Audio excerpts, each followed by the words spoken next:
Welcome back to the Frontier Faith Podcast. I'm Mike. And I'm Jeff. And today we are once again with a legend. The one and only Pat Sheaffer is with us. Thank you so much, Pat, for being with us. It's my pleasure.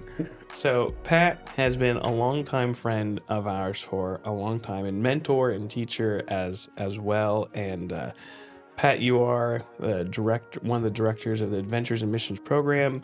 You've had a storied life so far and a lot of wonderful things on the horizon, hopefully, as well. And we're going to talk about those things, but you were a teacher to both of us when we were AIM students back in the day. You officiated Annie's and mine wedding, and you're very dear to us and to many others. And so this is very, very exciting. And you're here in Alaska with us right now from Lubbock, Texas. Fresh out of camp. Yeah, we all have essence of campfire, I'm sure, with us in lake water on us as we just got done with Midnight Sun Bible Camp mere hours ago as of this recording.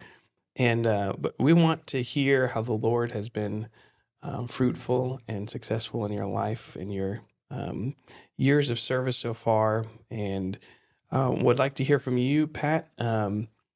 Just tell us a little bit of your background, where you're from, and let's start with how did you come to know the Lord and follow him? Great question. It's a delight to be here with you guys. Since you guys began this podcast, has really been a journey for me to see you begin this and then to inspire other folks. And I'm prayerful and hopeful that this podcast will continue to grow and not only to reach the final frontier, the last frontier, as it's been called here in Alaska, but it's already reached me down in Texas and other places around the world. And I just want to say thanks to you gentlemen. Yeah. You guys are an inspiration to me, and I'm thankful for you. And mentioned earlier before we began, just this little intimidating for me to be here sitting with you, having heard your previous podcast and guests. And so I feel very humbled that you would have me on. So I'm grateful. Great question. And how I came to faith. I'm one of 5 boys. I grew up in central Oklahoma, and my parents initially were not believers. And my parents had 3 of us sons, and then my parents divorced, and the courts at that time made us 3 brothers go live with my mom and her new husband, and life was difficult.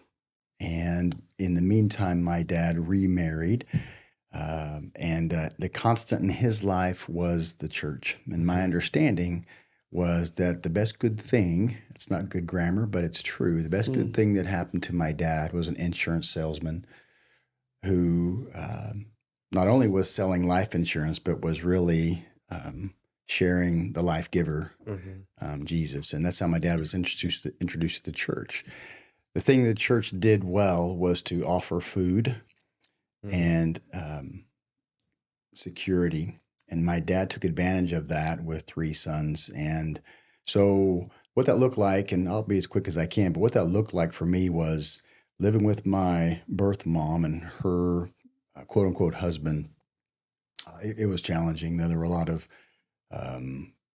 forces at play there that were very unhealthy and ungodly. Every other weekend, my dad and his new wife would come pick my brothers and me up, and we'd go back to their home where we were fed and disciplined and introduced to this thing called church. And we even got church shoes and church clothes. And so that was my introduction to the church, but it was just the beginning of what the Lord was going to reveal to me as far as feeding me. And I don't mean just from potluck, but feeding my spirit and my soul and offering hope in times of just darkness and despair. And unfortunately, my brothers and I, the 3 of us, went through some pretty difficult times in that transition period. My mom, meaning my stepmom, I just call her mom, and my dad worked hard to make their marriages work, and became a blended family. And they had many challenges on their own. But again, I look back, and the thing that I'm grateful for was one that they did not give up. And they didn't give up because they had good people around them from the church who were walking through them in that difficult period. How old were you when that divorce happened? I was 7, 6, 6, 7 Okay. years young. old, and I was with my birth mom for 2.5 to 3 years. And there's series of events where, and difficult things, but series of events where even at that young age, I knew this wasn't right and this wasn't healthy. And my dad and his new wife offered a life that was vastly different than the one that I lived with my mom, real mom, birth mom, I should say. And so that was attractive to me, even at a young age. Yeah. And the courts Mhm. allowed me to go live with my dad and his new wife, and then life began. And then, for the next several years, that's the life that I knew and lived, and would come to faith in. Mhm. And we were jokingly referred to us as church rats. We were always there. We were not the first there. In fact, usually we were the last, but we were also the last to leave. Mhm. And I saw community for the first time in a healthy environment, and trust and loyalty displayed in the families that my parents were close with, and grew up with that there in Central Oklahoma. Just amazing people and wonderful time to explore life. But that's when I was introduced to the Lord again. I remember some of my favorite memories. We're having Bible races on Sunday morning, trying to find different Right. books and different passages. Yeah. And and had just wonderful Bible class teachers. But it extended beyond Bible class, and they were an extension in our lives in terms of encouragement Mhm. and seeing the body of Christ at work, and that was pretty beautiful. Then I grew up there in Central Oklahoma. Um, did a couple mission trips with our church, and again, seemed like we were always doing something at church with churchy people doing churchy things. Yeah. I do remember this is, and you guys stop me if I need to No, you're hush, good. but I early on I remember there was a very bad accident, and I must have been an early teen. I don't recall what year it was, but there was another family in our congregation, and the mother and the children were involved in an accident, a really bad accident, and the children were okay, but the mother was not. And what struck me about that was, I had been taught from a young age that we say our prayers, and this is the way that we pray, and this is why we pray. And but that was the first time that I recall caring about prayer. And that sounds kind of odd, but what I mean is that family were going through a horrific experience. And like I said, the children in that accident, they were okay, but the mother was not, and she was in the hospital for a great length of time. And I was very impacted by my dad saying, "We're going to the building and we're going to pray." Mm. And I thought, I don't want to go to the building. I don't want to pray. Right. And he told me who it was and what happened. And I was the first to the car. Wow. And I saw these people around me caring in a way that was so powerful. And the doctors said that if that mother, if that lady, if that wife were to wake up, she would never be the same. She wouldn't, her because of brain injuries and things. And I remember that it was almost a month, and it seemed like to me, and I have to ask my dad this, but just that every day we went to the building and prayed. Mm. And I remember being touched by that in my heart, and that this is a part of what faith is about. It's believing that God can do things that we can't see or understand or no man can do. And you fast forward, and she did wake up, and she knew who she was. Wow. And her body had been broken in ways that would never be the same, but her mind and her heart were.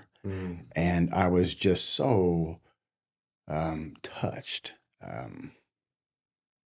Yeah. by that, and it made a big impact on me.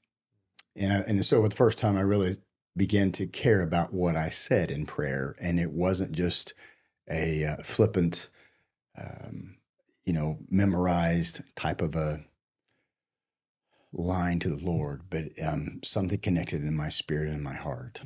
And that stuck with me a long time. I didn't even think about sharing that until you guys were asking me about my childhood. So those are my formative years. Yeah. And continued with that church in Oklahoma until, as you mentioned, Mike, until I was able to go to AIM back in the 80s. So that was around that time of prayer was really a starting point where okay, this faith is becoming my own, you feel like? Yeah, and I'm not sure I really understood what faith was then. Yeah. I understood what faithfulness was, seeing it lived out in the lives of other people who cared for our family. Yeah. And then we then were asked to do the same, just specifically for this family in terms of prayer. But yeah, I think that's, again, looking back, I'm not sure I would know how to articulate this is what prayer looks or faith looks like in my life. Mm-hmm. But those were building blocks of a life that was and is dedicated to being faithful to our King. It's a really Say that. interesting time for a catalyst where you have a lot of times I feel like people are kind of in a personal crisis mode, or they're either in some point of sin or shame or emergency on themselves, and they cry out. And for a child's beginning point to be, this other person is Someone really else. struggling, and we're gonna double down, lock in to go pray for them. I think that's really quite beautiful and special, and as a sort of starting point. It could no, I think more blessed to give than receive, Yeah. and for faith to start with a mindset of others instead of a preservation or healing of self. I think there's something to that. So were you in high school when you decided to commit your life to Jesus, as far as That was March 12th, 1978. I was, it was one of those kind of interesting, maybe folks my age will understand this, but it's kind of that journey of if I don't get things right with the Lord, if I don't turn, I'm going to burn. And so there was a fear factor involved. Sure. As you know, in that time of, at least in my life, there was if you don't get these things right, then you're in jeopardy. And that was a piece of it. But there was also with this family, and this element of prayer. There was an understanding, even at that young age, that there was something far greater that I could not comprehend, and I had an appetite to know more. And so I went to our preacher and talked to my parents first, and they said, "Yeah, look, we'll let you have time with your preacher." And I have very vivid memories of going into his office and having Bible studies with him, and he helped me walk through all of the things that were important for me to understand at that point. And I just remember then having a curiosity of knowing and understanding more. And so March 12th, 1978 is when I surrendered my life to the Lordship of Jesus, knowing that I didn't know everything that I was supposed to know, but understanding that I knew the one who did. And that began my journey as a follower of Jesus. And that was a couple years ago. Yeah. A little bit. So then how did you go from that surrendering choice to a few years later then deciding to go to AIM? How did that choice happen? Just briefly, went on up through high school, finished things there, and then I did not have any desire to go on to secondary higher education, continuing education, zero at all. I was just done. I was toasted. I was out of there. And so I was somewhat aimless Yeah, no pun intended. There you go. For a while. I think I have a button for that. There It's you like, hit that button. is Hit this the one? button. Nope, not that one. Nope. Oh, that one almost kind of works. I have a nope. We're gonna find it. Wow.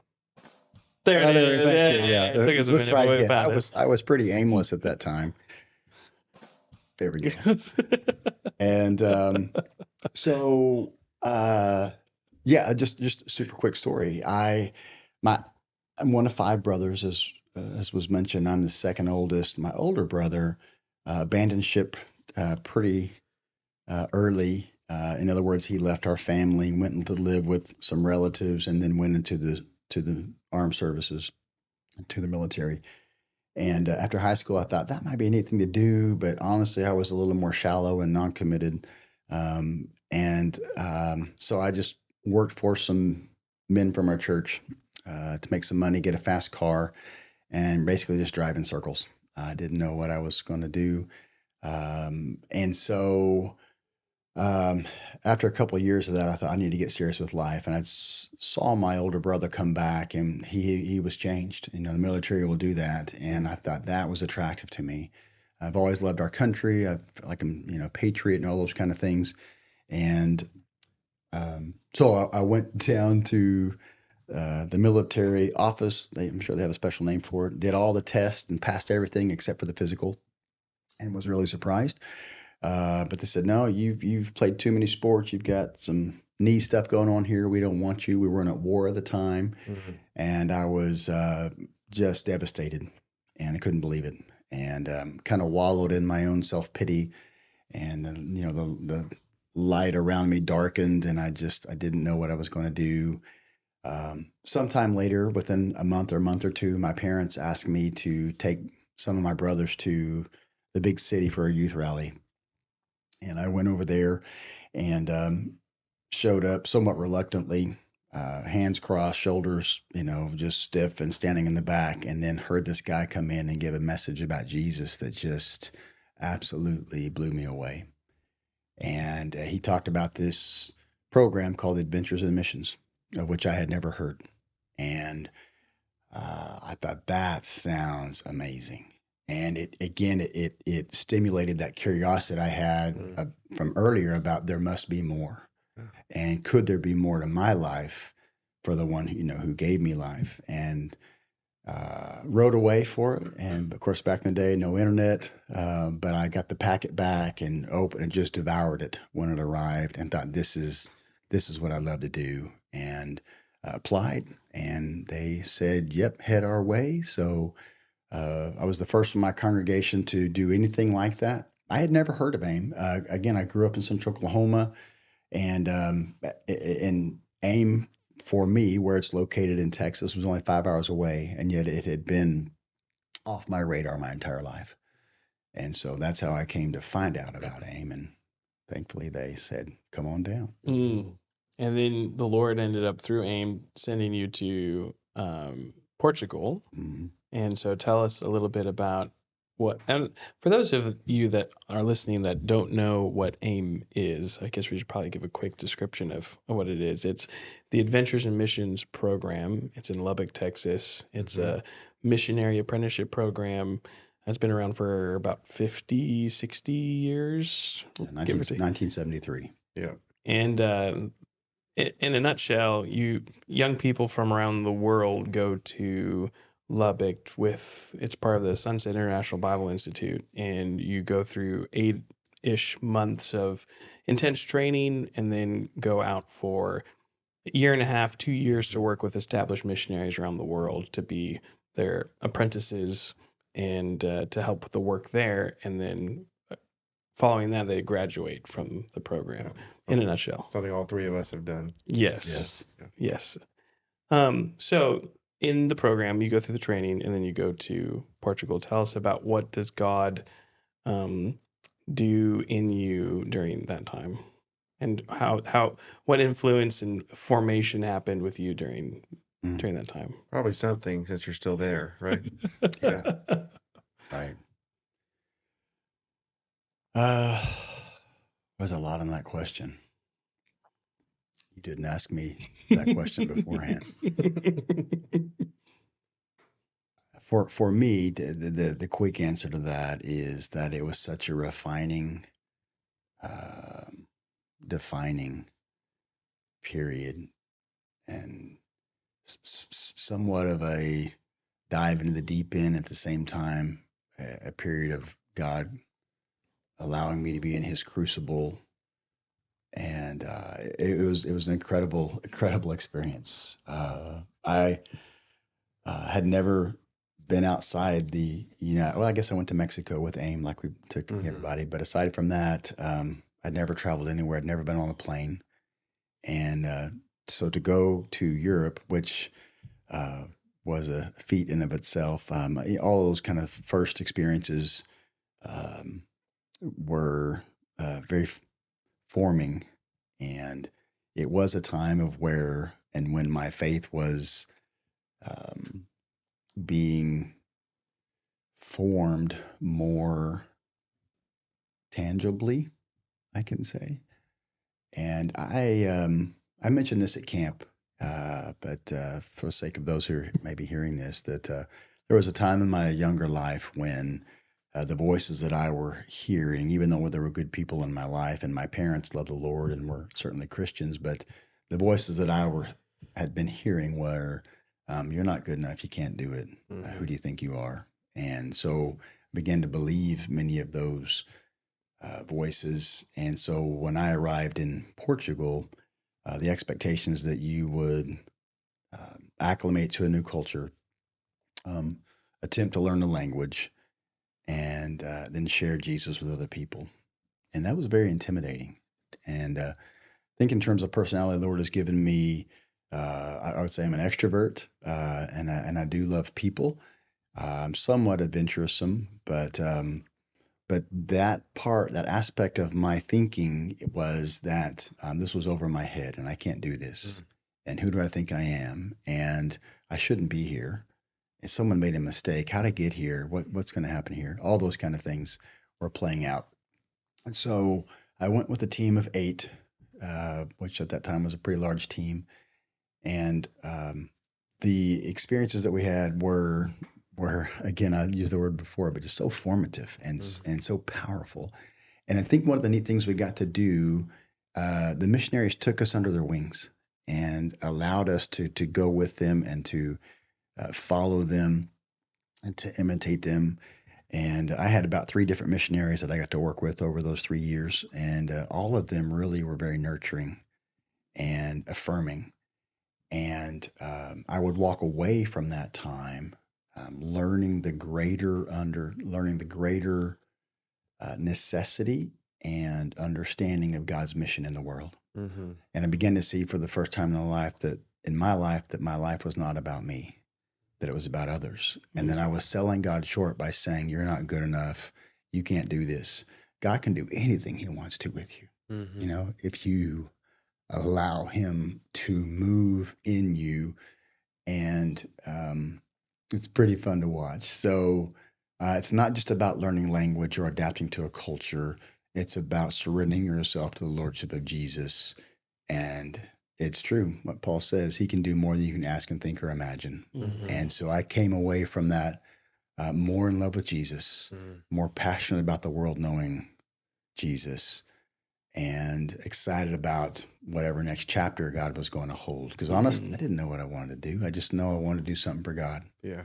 And so those 3 years, I look back on them very, very fondly, like I'm sure you guys do from your times. And you met somebody special over there too, didn't you? Yeah.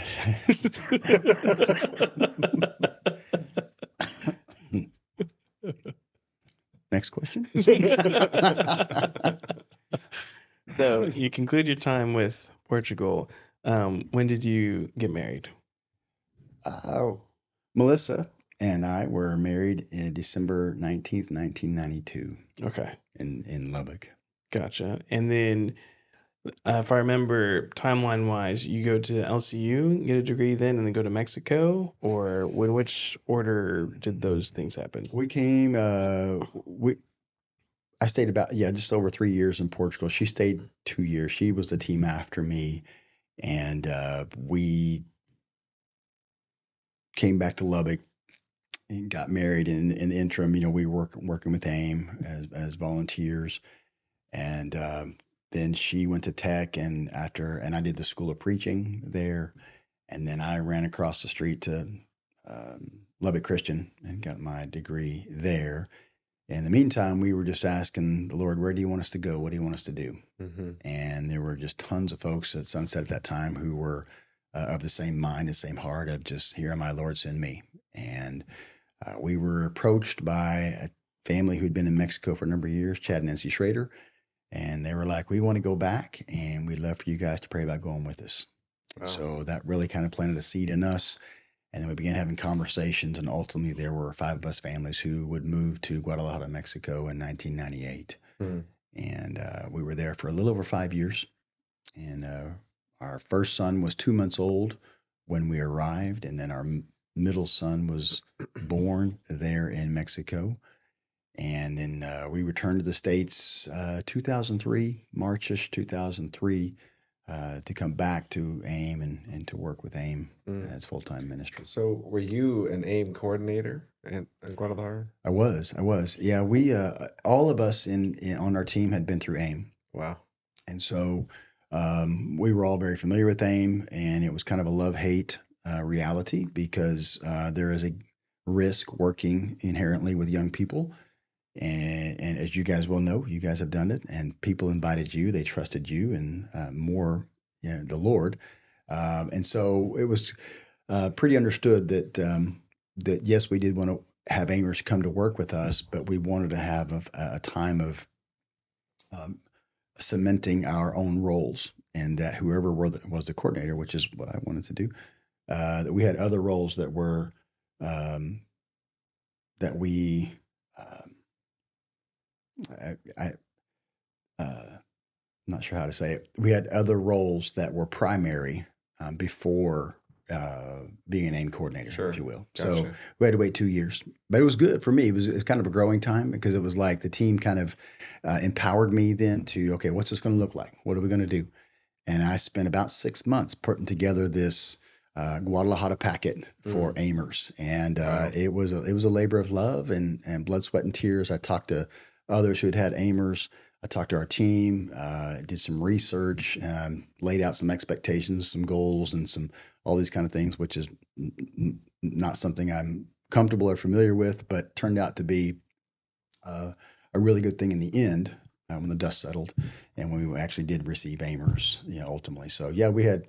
I got to work with 2 or 3 teams of AIMers before we moved back to the States, and then my teammates continued that when I went back to the States. So what was it like then going from being an aimer, right, and being a young adult and having it all figured out, and then coming back and going through everything, and then being on the other side of it, and then working with young people what was it like working with young adults in another place, and this is their, coming in with eyes wide open and being kind of on the other side of the fence, so to speak. As a coordinator, Yeah. it was thrilling and terrifying, but really rewarding. Yeah. And yeah, I'm just, I mentioned earlier, these thoughts are raw. You know what I mean? There's Sure. no outline in my head, but just, yeah, it was thrilling and exciting. It was a time of growing faith, and I didn't want to mess things up, Yeah. and I wanted the church to be encouraged.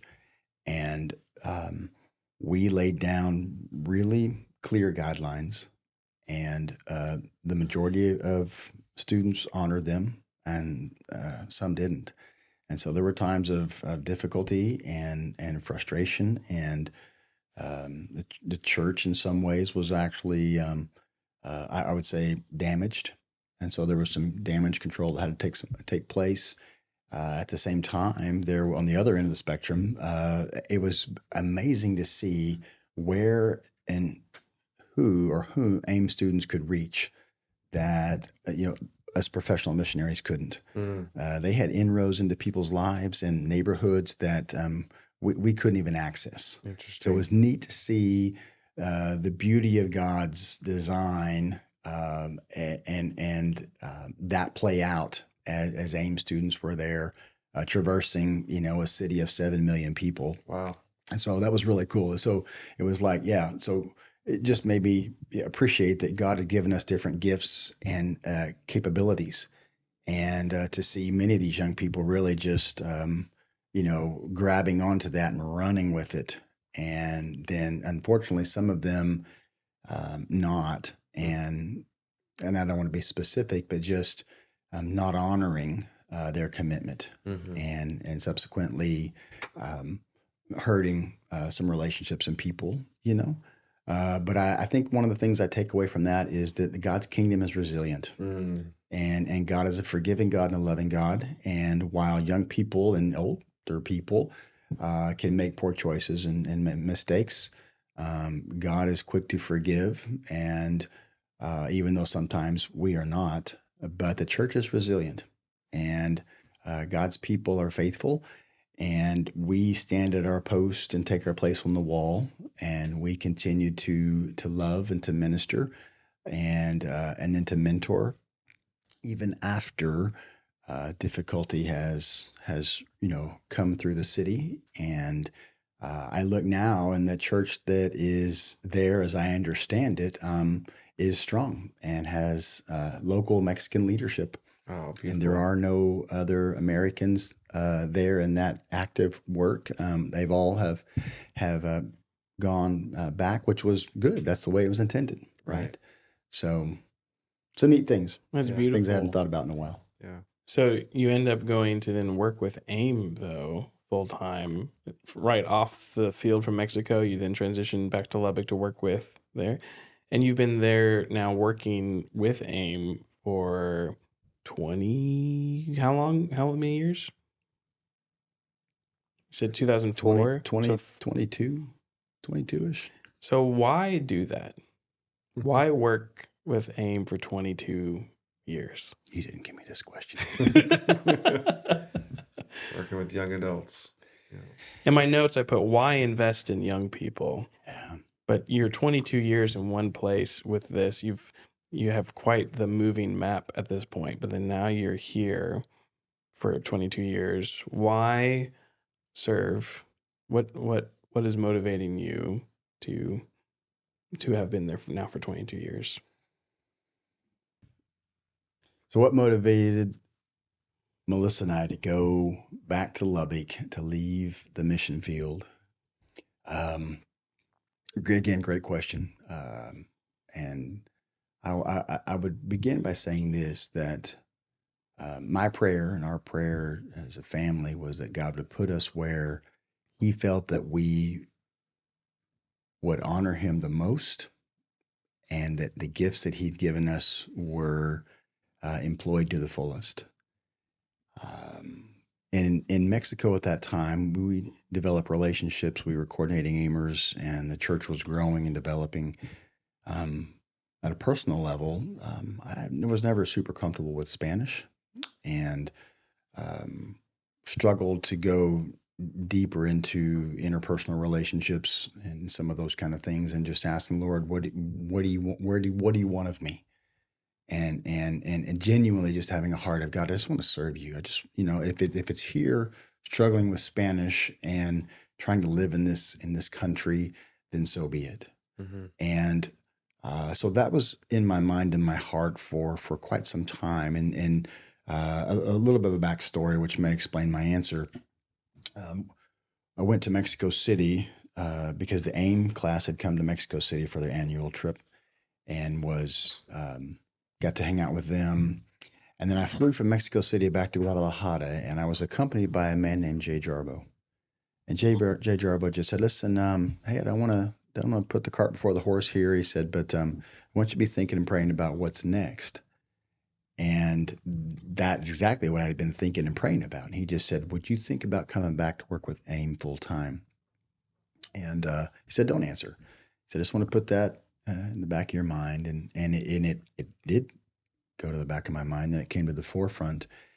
And here's the thing is I don't know if I can articulate this. And so this may be something you guys have to edit, but I began to believe that the Lord could, and this, I don't know, I guess I have to edit this. it's I didn't want to be. I wanted to be used by God in the fullest capacity to reach as many as possible. Mm-hmm. And I felt, and again, it's just with physical eyes, I just felt limited. And with the invitation to think about coming back to work with AIM full time, in my language, um, that was a curiosity to me. And I thought, Lord, is this where you can use what you've given me to reach more?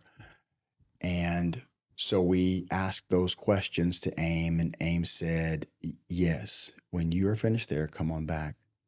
And so that's what we did. We began to make arrangements to leave, and the church was healthy and growing. AIMers were taken care of. And so we then transitioned up to Lubbock, and but intimidated, but yet but confident that by faith God was going to do more in our offering there. And by more, I mean able to.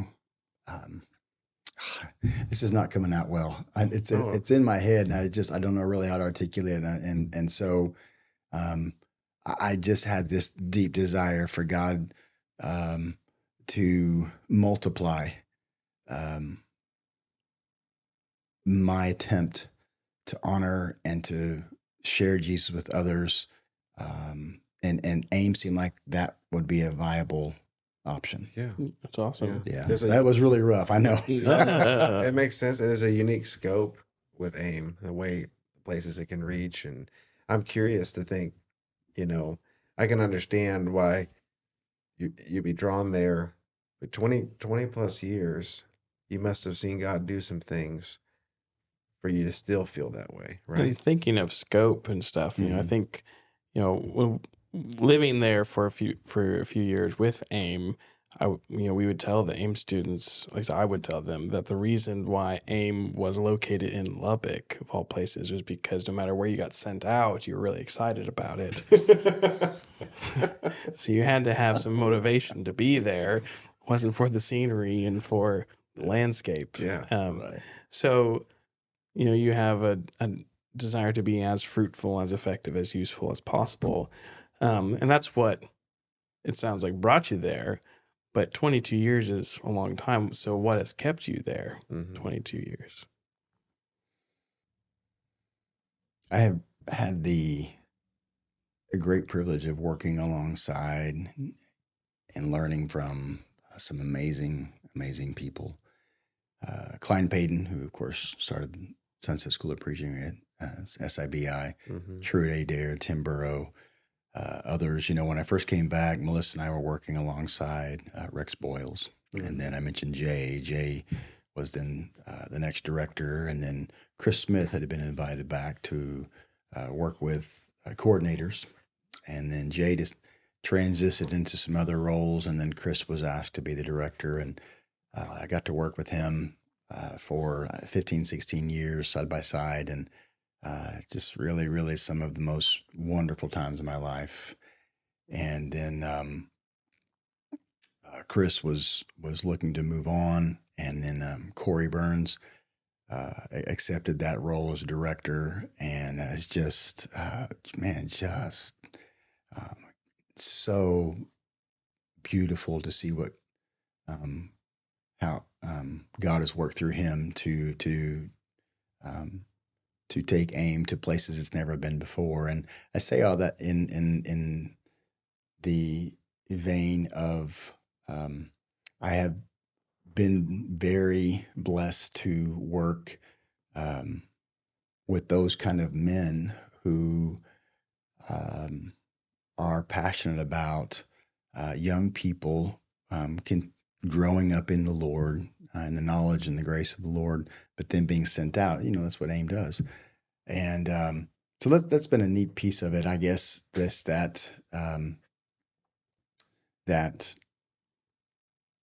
Yeah, just and so your question as to why 20 something years, because I love what God does with young people.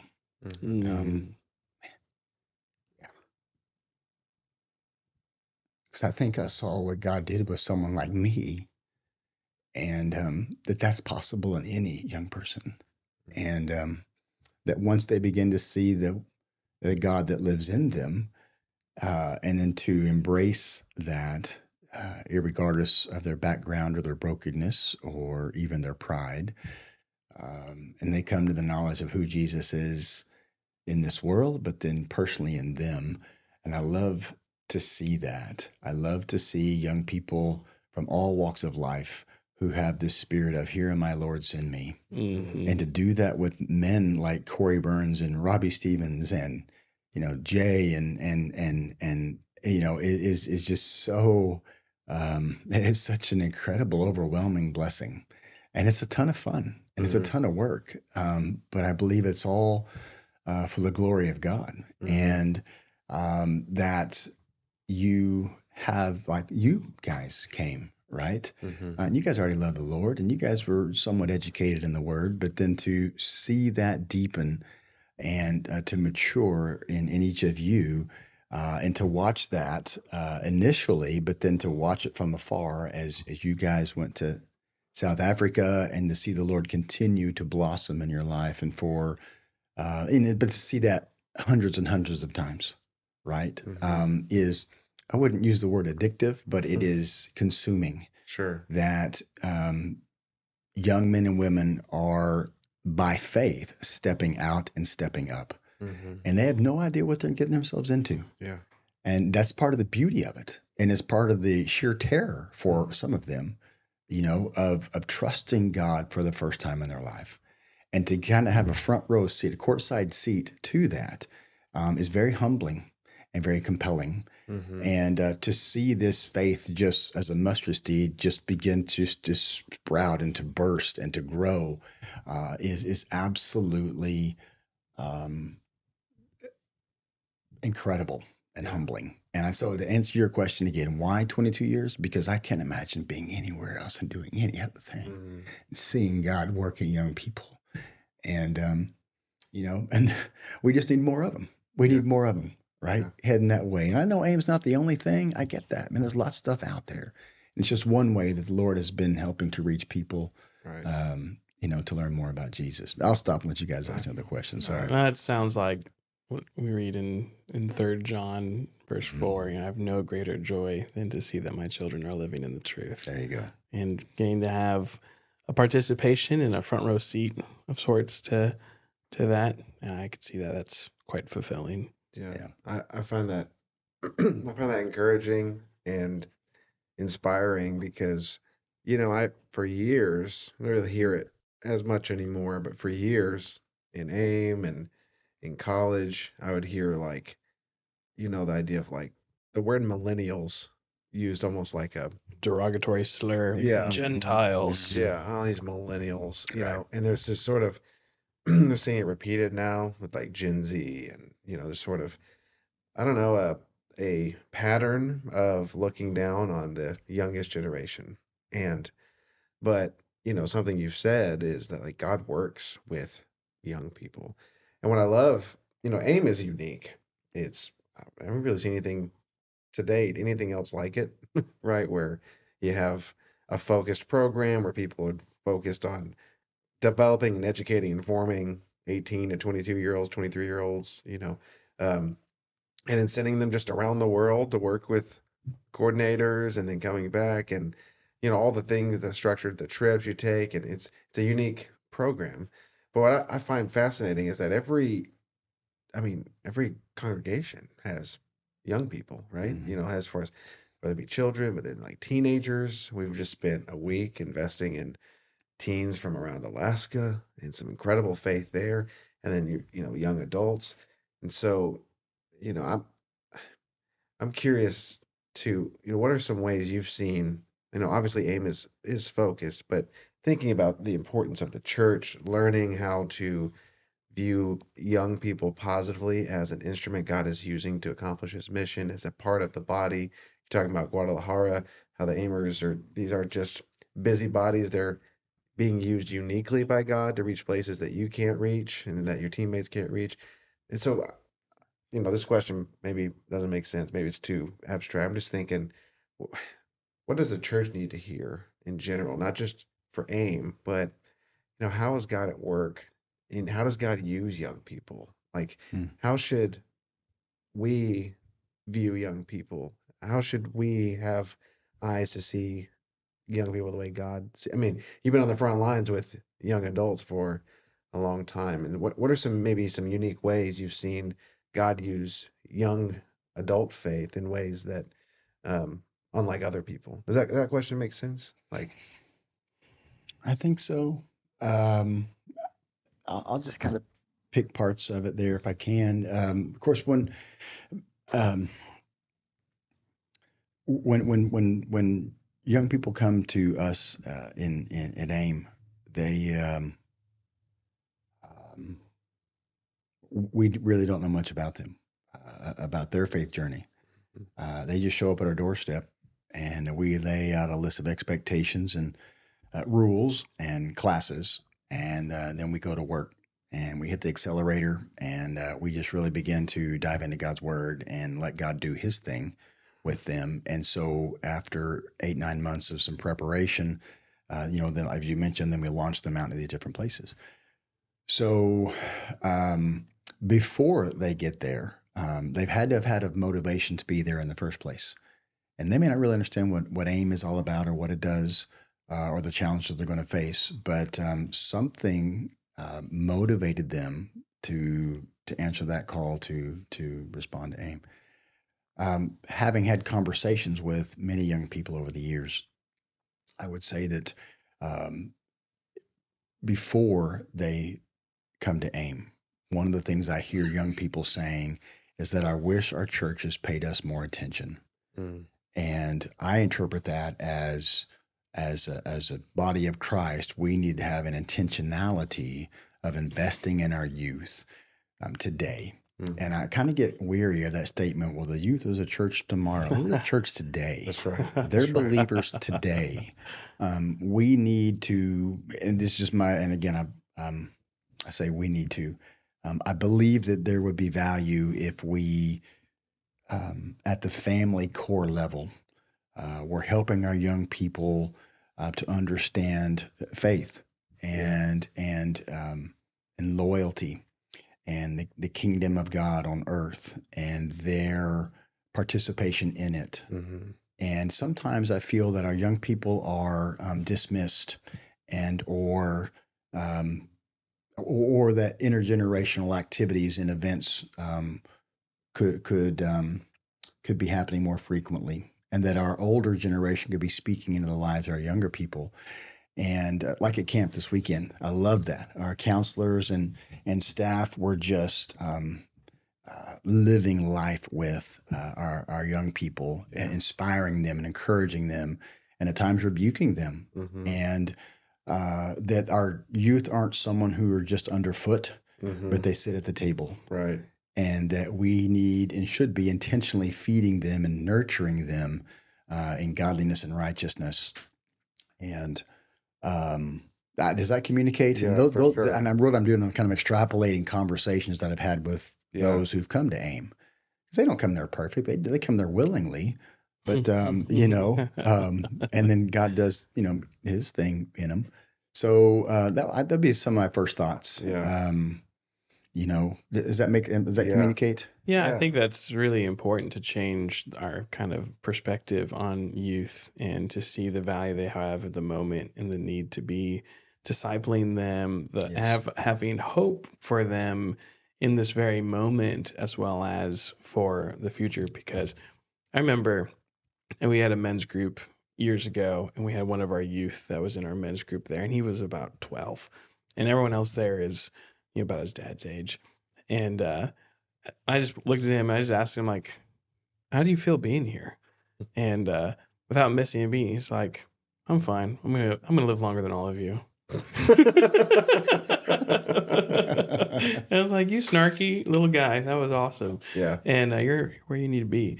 But there's some truth to that of investing in them now changes us now, while it also gives them a trajectory for the future. These are going to outlast most of us. Mm-hmm. And so having that foresight, I think, is changes how we view them, not just to regulate them to keep things as they are, but to see what God is doing with all the people, all of his people. And I think there's just a pessimism that sometimes finds root in congregations. And I grew up listening to my dad's music and talk radio, and all I listened to was smooth jazz and Rush Limbaugh and Rush Limbaugh adjacent. And that was I knew Rush Limbaugh's voice better than I knew all my uncles and aunts and stuff, because that was just all the Brutal. time. Yeah. And like you were saying, Jeff, about like Gen Z, Gen Alpha, millennials not spoken really ever in a positive light. They're Mhm. usually in a negative light. And we see that take different shapes too, of like the mantra, whatever, of like hard times create strong men, strong Mhm. men create good times create weak men create hard times. It's like the cycle. And it's like we're in good times now, and it has produced weak men. That's why our children and youth are so incompetent, and Yeah. they're just snowflakes, and they're just and so there's this Mhm. there's this atmosphere of pessimism towards youth, that maybe you're not looking at the kid in the youth being like, you're weak, Mhm. but you're saying with a big broad brush, you're the problem. Yeah. And like this, Mhm. our culture's going downhill because of people like you. You're not pointing the finger, but you're speaking in a way in which it lands on them. The responsibility Yeah. is Mhm. They can hear it and feel it. and it's like it's nothing they like. I didn't choose to be born Yeah, exactly. here, Right. but what is not being accepted is that God chose them to be born Yes. Exactly. here, Exactly. and to have the wisdom to recognize that and to minister to them, like, God chose you to be born at this time, and I'm gonna meet you where you're at, which Mhm. is this time in which God has brought these young ones into the world now. And so meeting them in that way, I think, radically changes our ministry to our youth. What was it that Lauren said to you about, like, as he looked back on his ministry? Yeah, when we were in Thailand, we asked him of 50 years of experience over there, and most of it was extremely fruitful. We asked him if there was anything different they could have done over that time. And one of the things he said was he wished he spent more time with the youth, Yeah. because he works so much with adults, but the years go by pretty quickly. And he realized, if I could have been working with these children earlier, they would have been leagues ahead of the game, by the time that they came of age. And he saw the relevance it is to minister to children, Mhm. and he wished he did that more. Yeah. Something I'm finding, so there's a big emphasis on pouring in, developing, mentoring, equipping, paying attention to, like you said, you're hearing that a lot of, I just wish our churches would see us and pay attention to us, and feeling a neglect and a, sort of pushed to the side. And so, yeah, there's an intentionality that needs to be had and I'm pouring into. And what I'm finding too is, just this last week at camp, is like, if you're quick to listen and slow to speak, slow to anger too, especially sometimes you need that with youth, right? If you're quick to listen, slow to speak, slow to anger, like, there's something you can learn, Yes. and that young, our teens and our young adults, man, they've got some faith that I can learn from. It's not just the church isn't hierarchical, it's a body. And there's some faith out there this last week that I saw on full display that I was like, I needed that. And Mhm.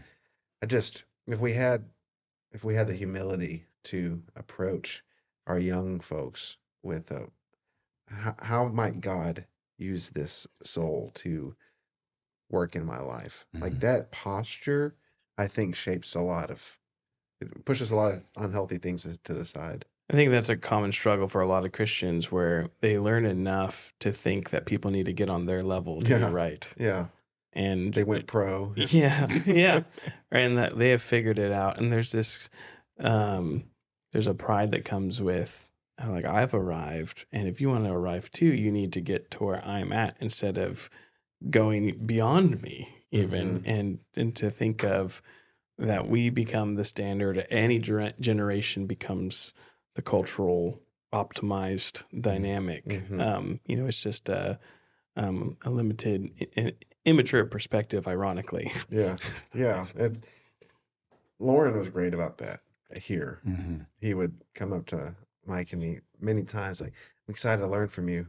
It's like, Yeah. what do I have to teach you? Wow. Wow. You've got the whole Bible memorized backwards. Yeah. Like, But it made us feel believed in. yeah. Right. And And it wasn't fake. And heard. Yeah. Yeah. Yeah.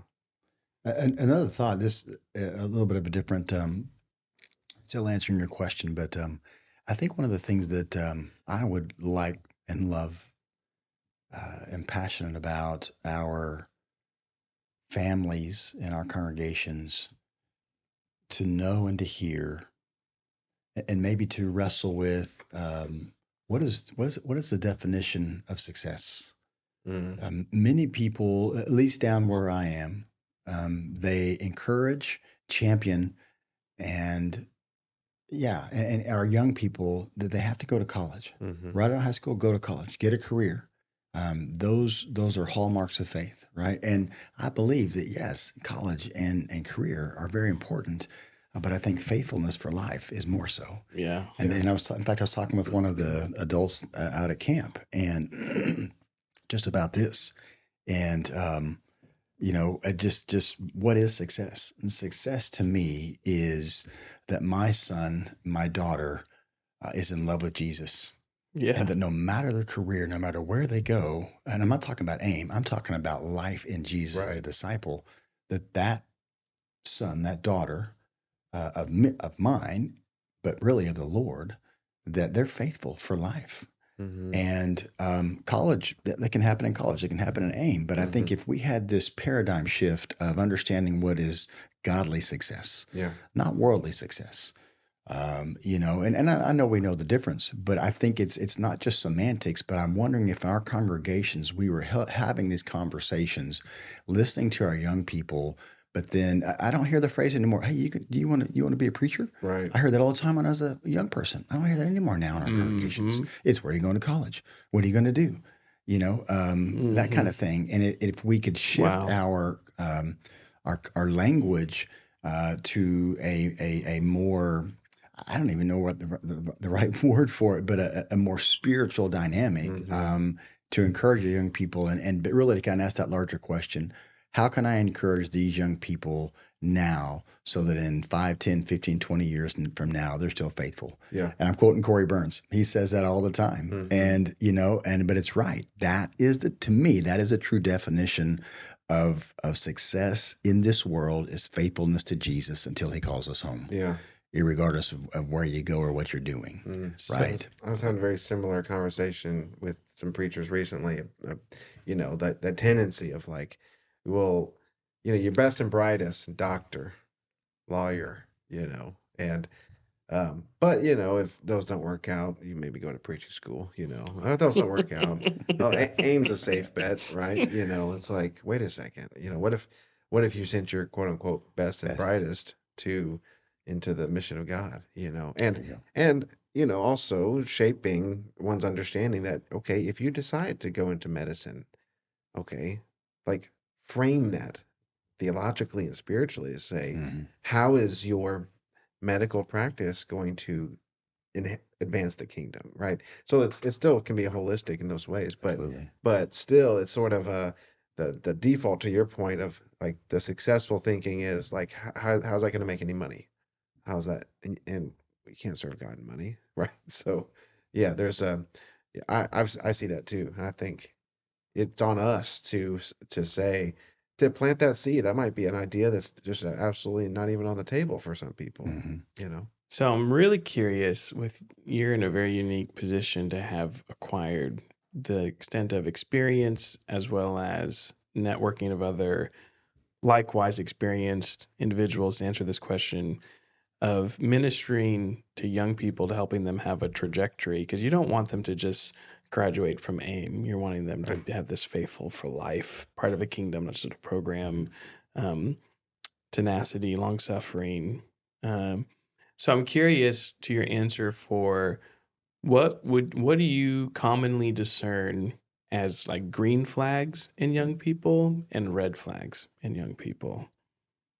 Define green and red. So green, green flags being traits and behaviors in a young person that promote this faithful for life type character.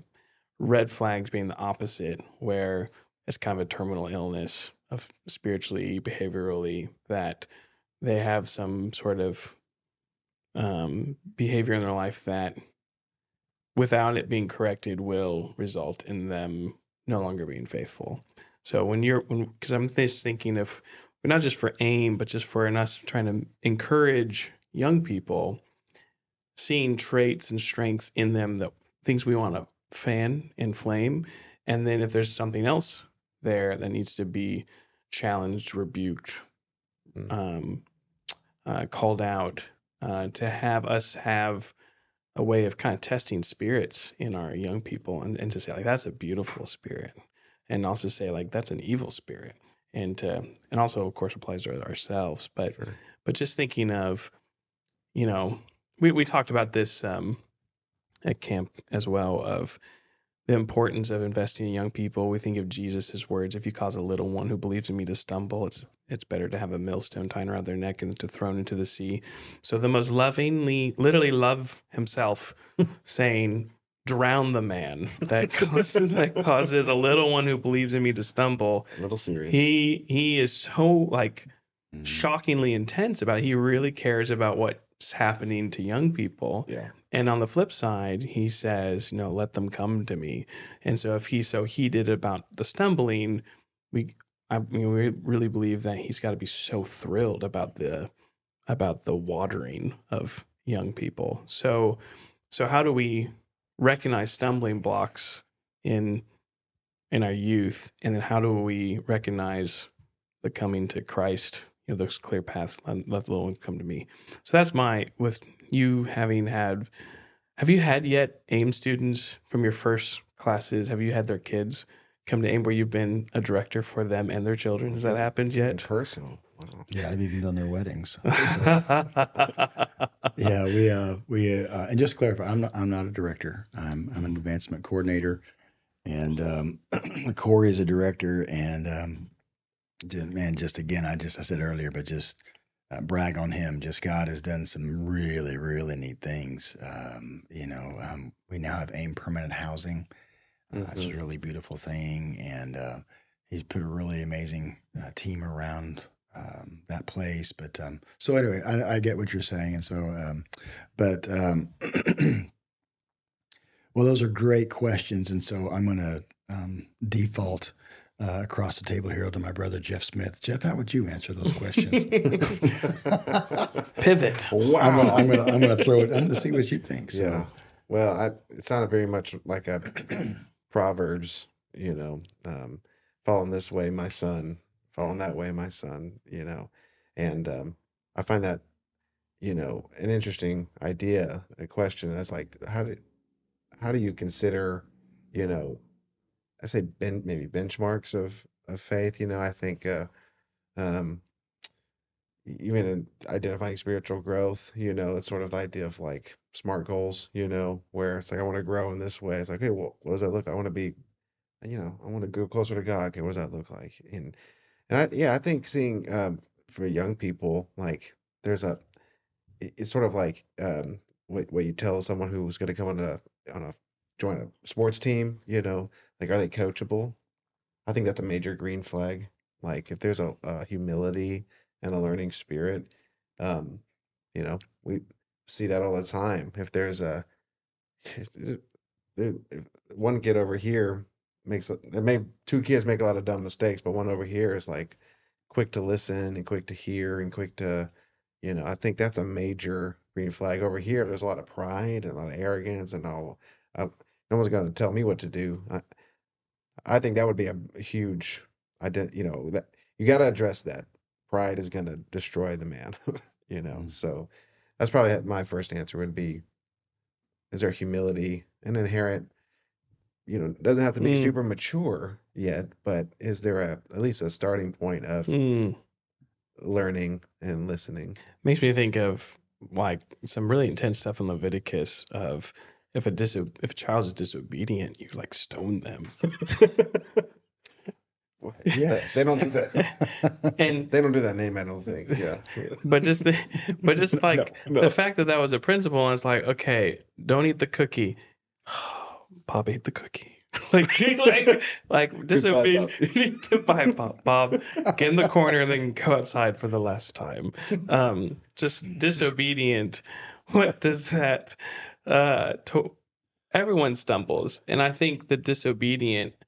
I imagine on like a practical level is what you're saying. It's like you're no longer some people would use the word unrepentant. Like you're not teachable. You've picked a bad path. You're going to stick to that bad path, and that there's a way of permanent course correction for like the community and that. And then that can be another episode of what does it mean to stone your children, Leviticus. But I think that's an interesting thing of just being teachable. Wisdom from above is open to reason, and cultivating that at an early age will of course be major. What else? What would you say is a green flag? Something you're excited to see in young people. Well, I think in the context of if we just stayed in the little bubble of aim, again, I mentioned this earlier, but aim is like a box of chocolates, to quote Forrest Gump. We don't know what we're going to get when they show up, to begin the Lubbock portion of aim. And, we do our best to allow all of them to have, kind of a blank slate, and they kind of write their own story. And we lay out expectations as a school and as a ministry.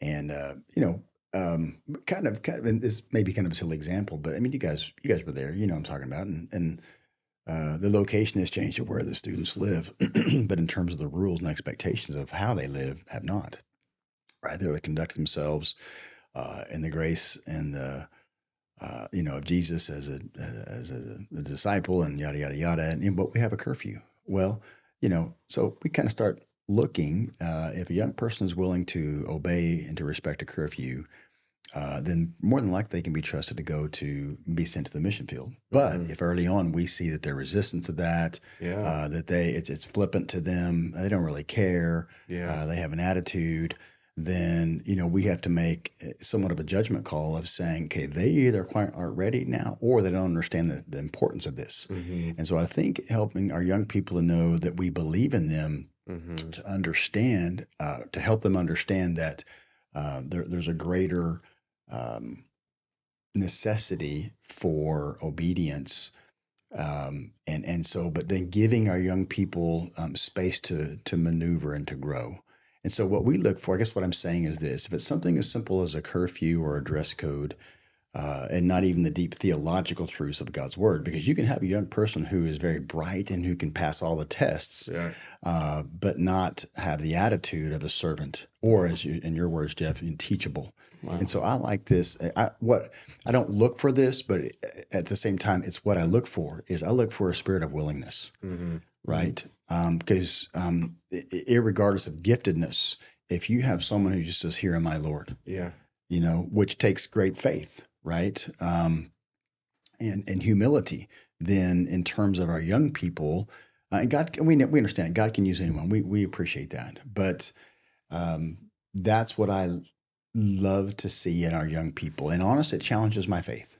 And their willingness to step up and step out, because they can't see, they don't know the future. And so it is an aspect of faith taking flight, as discipleship says. And it really is. And honestly, you were asking earlier, I'm like, why you stayed 20-something years? Because I see the faithfulness in our young people. And it challenges this old guy to remain faithful, to stand at my post, and to take it seriously and be loyal to my king, and to give all that I can, the best that I got. And God still brings young people. And here I am, this old guy, standing up and say, and so I look for willingness in young people, but also, and you're teachable, but also a spirit of repentance. And by that I mean just that they are growing in this knowledge of that my life is a daily surrender to the King, and that requires me to change and to pivot. That's our word lately, right? And so those kind of hallmark things are kind of the green flag things, And again, if I just stay in the context of AIM, in those 8 months I have students, we have students coming through, Again, you mentioned pride, and but I obviously that's one of those hallmarks. But another one is kind of damaged goods, kind of woundedness, Mm. and some of young people arrive to us just beat up by the world, beat up by families, beat up by the church, disillusioned Wow. as to what true faithfulness is intended by God. Yeah. And we've wrestled with this at AIM. Are we a training ground or are we a hospital? Mm-hmm. And sometimes we're both. Yeah. Sometimes your young people just need to hear that you are, like we were talking about this weekend at camp, Yeah. you are made in the image of God. Right. And they don't believe that or understand that or comprehend that. By the same token, we have that responsibility of equipping them for a lifetime of service. And as we talked about earlier, for faithfulness. Mhm. And so, Mike, you have a great question. I don't know. I need to wrestle with that, more. And I guess I would want to have that posture of God, whoever you send, God, give me the faith to let them have time to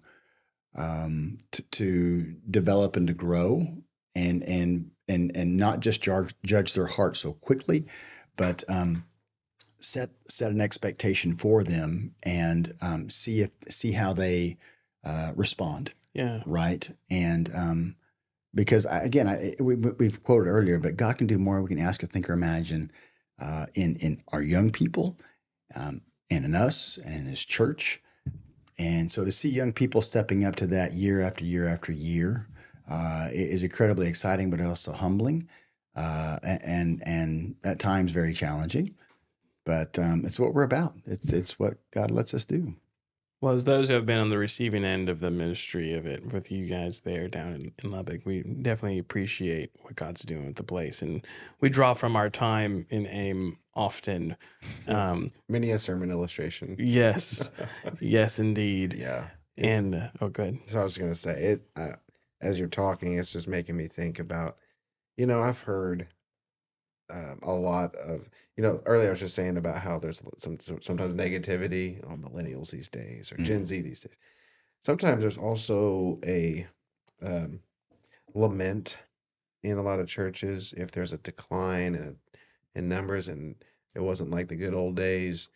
And sometimes there's like an oversimplification in the lament of why young people are leaving. Oh, they just want to go down the road where they have smoke and light shows and fancy church or whatever, and or they just don't. It's just like oversimplification and whereas in my opinion, I think there's just sometimes a blindness to they're actually they're not apathetic, they're actually starving. They actually have a here I That's am, good. here I am, send me, but they don't know where to go, and Yes. they're not being sent. And I think that it's cool because in AIM you have kids show up every year who say, "Here I am, send me," and they're there and they're excited, and you see the way that unfolds, and every person has a different story, a different experience in that. But there's a lot of "Here I am, send me" mentalities in our young people Mhm. all around the world. Um, and so if we had, so two things that I really drew from AIM, one was it made me realize God used that program. He may have used others if I went to other places, but he used that program to make me realize that there's more to faith than just knowing a lot of things about the Bible. Um, Mhm. I one of the biggest blessings was just learning how to pray. I didn't really feel like I knew how to pray going into it. And so whether you're a spiritual discipline class or some of our prayer retreats or just small groups and just time just in prayer, like kind of you're talking about that earlier, just like and that's shaped then the way that we viewed camp, and other ministries up here. It's like if our kids graduate and they know all the books of the Bible, but they don't know how to pray, then we've messed up. Right. We've messed up royally. If they don't know how to talk to the king, then so that's like one thing is like there's depth to faith. There's Mhm. depth to this and that I think our young people are hungry for. And sometimes I don't see that because I just assume things. And the other thing that goes along with it is, there's flags everywhere in AIM, they're in the chapel room. And I assume that's still there, right? Yes. Yeah. And you guys do the flag ceremony. And I think there's a constant visual reminder of the scope of the mission. And so I think, yeah, with working with young people, um, connecting the dots sometimes is our role in equipping the saints. Is like, I see this in you, and here's an opportunity, whether it be a short-term mission trip or whether it's a how to live out their faith in their own context and mentoring or whatever. So I say all that to say that I just wonder if we're not, if I'm not being quick to listen, and seeing that, hey, actually, there's some depth and there's some desire and there's some hunger and there's some here I am in me in our youth and young adults that um, that I need to invest in. Yeah, something Mhm. well, I think be a good point to conclude on this episode was that we had 6 different AIM teams over the years here in Alaska, and I think what happened with them being here, I think happens with places all over the world where we were used to the idea of missionaries, of missions. We had a lot of AIM students get sent out from this place to Lubbock, and we were some of them.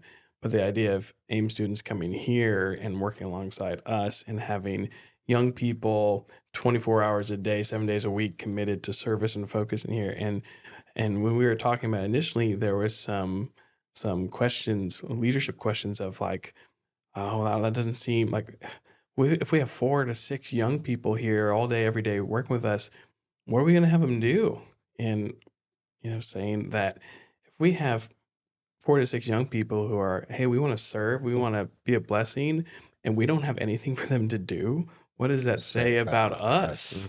Right. And so thinking about having a hope for the young people, but also wanting to go together, not just send them out, but for us to go together and to have a place for them to volunteer, give them the environment to raise their hand to send me.